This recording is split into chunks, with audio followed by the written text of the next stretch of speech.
اسی میں ایک حدیث آئی ہے، آج میں وہ ایک حدیث پڑھوں گا، میں اس کو لایا ہوں ساتھ میں۔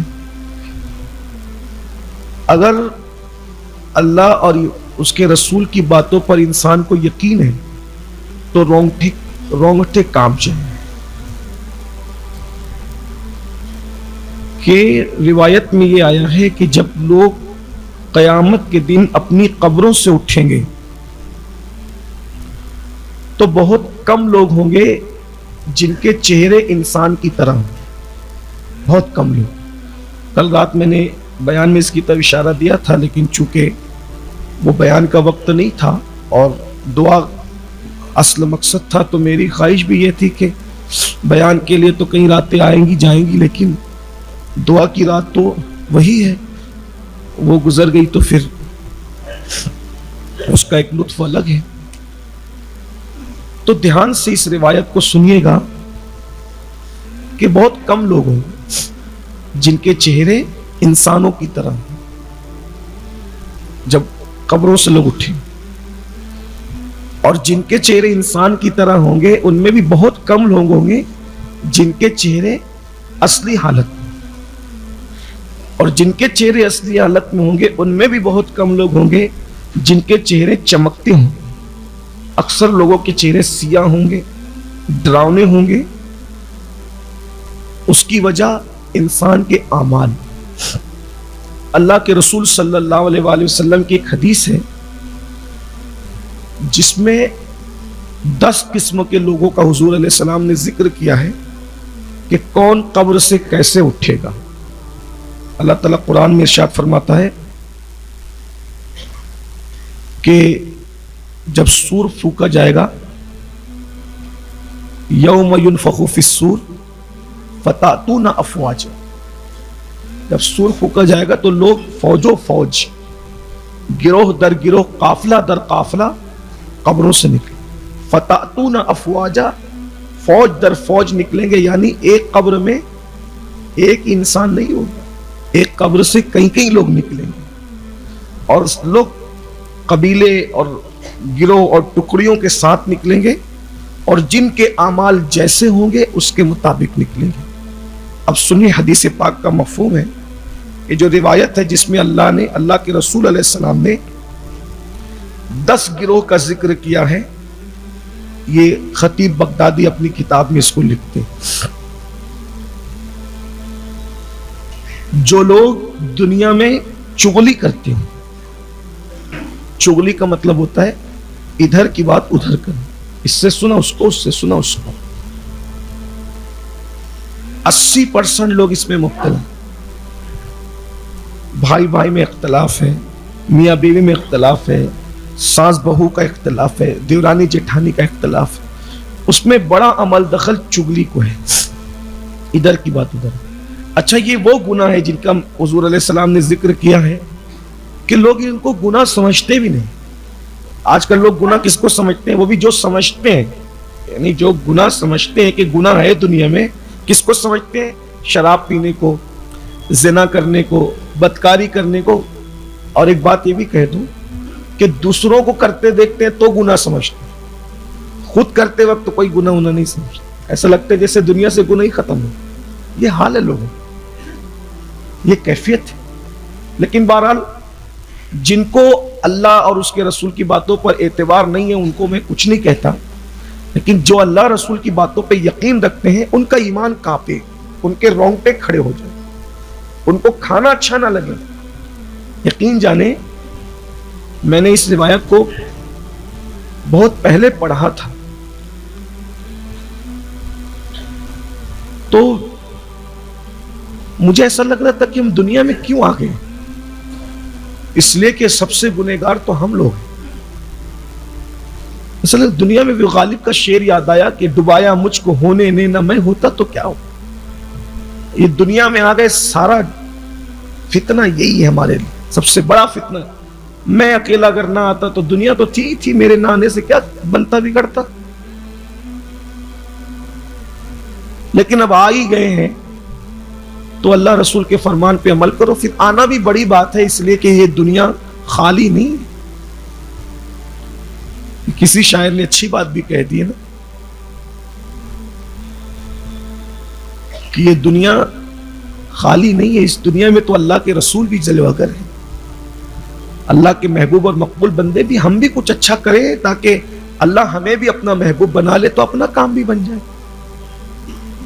تو پہلی بات جو روایت آ رہی ہے حدیث پاک میں آیا ہے کہ جو لوگ چغلی کرتے تھے دنیا میں، ادھر کی بات ادھر کرتے تھے، جب وہ اپنی قبروں سے نکلیں گے تو وہ بندر کی شکل میں اٹھیں، بندر نکلیں گے، وہ بندر ہوں گے۔ یہ جو دنیا کے بندر ہے ان کا ان سے کوئی تعلق نہیں ہوگا، یہ تو اللہ نے ان کو بندر بنایا ہی ہے، لیکن چگل خور جو ہے نا وہ ادھر کی بات ادھر، ادھر کی بات ادھر جو کرتے رہتے۔ دوستوں کا بھی سرکل دیکھیں، جو دوستوں کا سرکل بکھرتا ہے نا وہ ادھر کی بات ادھر، ادھر کی بات ادھر کرتے۔ کوشش کریں کہ اپنے بچوں کو عادت ڈالیں، بچے جو بچپنے سے آ کے بولتے ہیں نا ابا اس نے یہ کر دیا، امی اس نے وہ کر دیا، انہیں سمجھائیں کہ بیٹے ادھر کی بات ادھر نہیں کرتے بیٹی، یہ بچپنے سے بچوں کو عادت پڑتی ہے۔ نقصان دیکھیں اگر یہ کسی مولوی صاحب کا قول ہوتا یا کسی سیاسی لیڈر کا قول ہوتا تو ہم دائیں بائیں کر کے نکل جائے، چھوڑ یار یہ سب باتیں، لیکن یہ اللہ کے رسول فرما رہے ہیں کہ چگل خوروں کو ان کی قبر سے بشکل بندر اٹھایا جائے گا، بندر کی شکل میں اٹھایا جائے گا۔ توبہ کیے کل رات ہم نے، توبہ کیجیے اور ہر وقت توبہ کیجیے، ہر لمحہ توبہ کیجیے، بار بار توبہ کیجیے۔ پھر فرماتے اللہ کے رسول صلی اللہ علیہ وآلہ وسلم دوسرے نمبر پر کچھ لوگ ہوں گے جو سور کی شکل میں، خنزیر کی شکل میں اٹھیں، یعنی وہ انسانی شکل میں قبروں سے نہیں اٹھیں گے۔ دوسرے نمبر کا جو گروپ ہوگا وہ سور کی شکل میں، خنزیر کی شکل میں اٹھے گا۔ ان کا کیا گناہ ہوگا؟ صحابہ تو لرز جاتے تھے نا، کیونکہ وہ جو حضور سے سنتے تھے ان کا ایمان تھا کہ تمہارے منہ سے جو نکلی وہ بات ہو کی رہی، حضور آپ نے جو کہہ دیا وہ ہونا ہی ہونا ہے، کوئی فرق نہیں پڑنا۔ اگر وہ کہہ دے کہ اونٹ سوئی کے ناکے سے گزرے گا تو پھر گزر جائے گا۔ جس کی نگاہ اٹھنے پر قبلہ بدل جائے، اتنا بڑا فیصلہ ہو جائے، جس کی نگاہ اس کی زبان اگر ہل جائے پھر کیا نہ ہو۔ تو اللہ کے سچے رسول ہم سب کے آقا و مولا صلی اللہ علیہ وآلہ وسلم فرماتے کچھ لوگ سور کی شکل میں، خنزیر کی شکل میں اٹھیں گے، تو کیا وجہ ہوگی اس کی؟ وہ فرمایا وہ رشوت خور ہوں گے اور حرام مال کمانے والے۔ رشوت کس کو کہتے ہیں؟ کسی کا کوئی کام کرنا اور اس کام پر اجرت جو نہ بنتی ہو اس کو لے، جیسے مثال کے طور پہ کسی کو نوکری آپ دے رہے،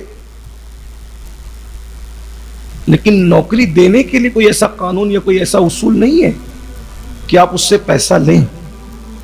تو اب کئی لوگ کھڑے ہوئے، 10 لوگ کھڑے ہوئے ایک سے صلاحیت والے یا بے صلاحیت والے بھی، لیکن آپ اس کو لگا رہے جو آپ کو پیسہ دے رہے، یعنی صلاحیت کی بجائے آپ پیسہ لے کر، یہ رشوت ہے۔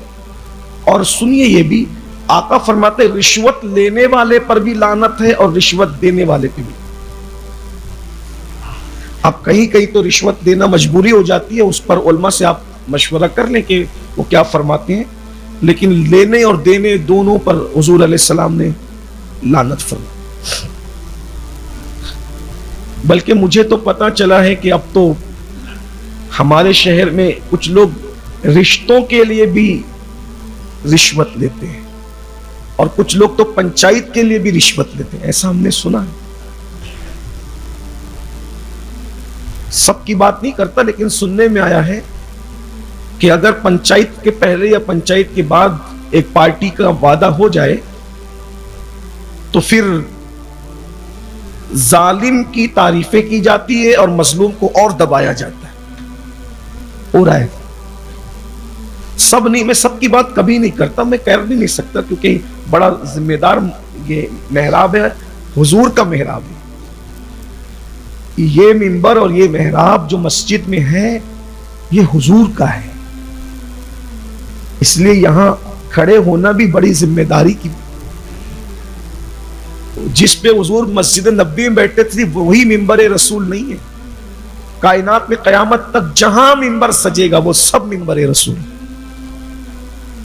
سارے منبر حضور کے قدموں کے نیچے۔ اور حضور علیہ السلام بہت دکھی رہتے تھے، اللہ کے رسول علیہ السلام بہت دکھی رہتے تھے، کہتے تھے میں اپنے منبر پر بندروں کو ناچتے دیکھ رہا ہوں. یعنی حضور کے منبروں پر ان محرابوں میں نااہل لوگ کھڑے ہوں گے، کچھ پکتے رہیں گے، کہتے رہیں گے. تو اللہ سے دعا ہے کہ ہم ان میں نہ ہو جن کو بندر کہا گیا. اس لیے نہ ہمیں آپ کی پسند کی کہنے کی توفیق دے، نہ اپنی پسند کی کہنے کی توفیق. اللہ جب بھی زبان کھولنے کی توفیق دے تو اس کی اور اس کے محبوب کی پسند کی کہنے کی توفیق. جب اپنی خواہش سے رسول گفتگو نہیں کرتے، جب اپنی خواہش سے رسول گفتگو نہیں کرتے تو ہمیں کیا حق ہے کہ منبر پر بیٹھ کر ہم اپنے خواہش کی گفتگو کریں. قرآن وما ينطق عن الهوى ان هو الا وحی یوحى. حضور جو کچھ کہتے ہیں وہ اپنی خواہش سے نہیں کہتے، وہ تو وہی کہتے ہیں جو انہیں وحی کی جاتی ہے. اس لیے ہمیں بھی اپنی اللہ ہماری خواہشات کو ختم کر دے. ہم جو کہیں اللہ والی باتیں کہیں، اور آپ بھی جو سنیں وہ اللہ والی بات سنیں. تو رشوت لینے والا اور دینے والا دونوں پہ اللہ کے رسول علیہ السلام نے لعنت فرمائی. اور پھر ساتھ ہی کہہ دیا جو حرام مال کھاتا ہے وہ سور کی شکل میں اٹھے. اب یہ حرام مال، کل بھی اس پہ گفتگو ہوئی رات میں، یہ سود ہے یعنی بیاج ہے، حرام ہے. اس کے بعد جو جوا ہے، جوا جو لوگ کھیلتے، یہ جوا بھی حرام، جوا بھی حرام. پہلے لوگ جوا کھیلنے کے لیے جو ہے وہ ایک ساتھ جمع ہوتے تھے. اب انٹرنیٹ کی وجہ سے اتنی آسانی ہو گئی اس حرام کام کے لیے بھی کہ کوئی دبئی میں بیٹھا ہے، کوئی ممبئی میں بیٹھا ہے، کوئی کلکتے میں بیٹھا ہے، کوئی ادھر، سب مل کر انٹرنیٹ کے ذریعے سے جڑ کے جوا کھیلتے.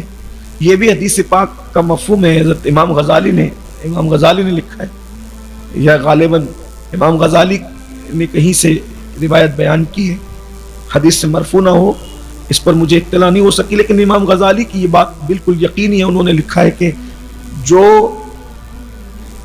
دنیا میں جوا کھیلتا ہوگا قیامت کے دن وہ اس حال میں اٹھے گا کہ اس کا ہاتھ سور کے خون سے رنگا ہوا ہے. سور کے خون. اچھا، لوگ روزے کی حالت میں بھی جوا کھیلتے، وہ کیا کیا گیم نکل آئے. بچے تو بچے، بڑے بھی سب اس کو جوئے کو کھیلتے رہتے ہیں، جوئے میں مبتلا رہتے ہیں. سوچے تو صحیح نا، آج ہم سور کے نام سے، سور کی شکل سے نفرت کرتے ہیں. جب سور کی شکل لے کر کے اللہ کی بارگاہ میں آئیں گے تو ہمارا کیا حال ہو.